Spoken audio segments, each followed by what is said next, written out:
At dito po sa Pilipinas, Christmas na rin talaga mga kapuso. Pero sa huling weekend po bago magpasko, naku po, Christmas na rin ang tindi ng traffic. Ilang araw na nga pong ganyan sa mga kalsada sa Metro Manila at ngayong Sabado, alamin natin ang sitwasyon sa pagtutok ni Dano Tingkungko. Dano?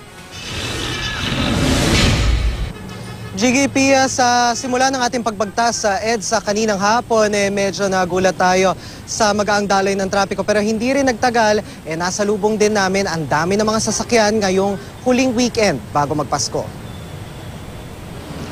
Nang bumiyahe kami kanina lamang, kapansin-pansin na maluwag pa ang ilang kalsada. Kabilang na ang EDSA North Avenue na karaniwang jam-pack ng mga sasakyan dahil sa dalawang kalapit na mall.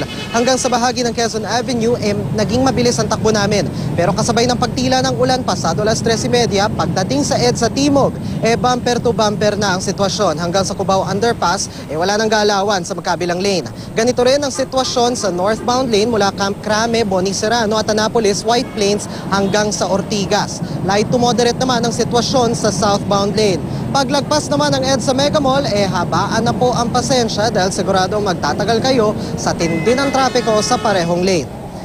At Jiggy, dito tayo nakatayo ngayon sa footbridge dito sa EDSA Orense, kung saan sa aking kaliwa itong northbound lane, yung mga sasakyan na galing Makati, pabalik ng Quezon City, Balintawak, Monumento.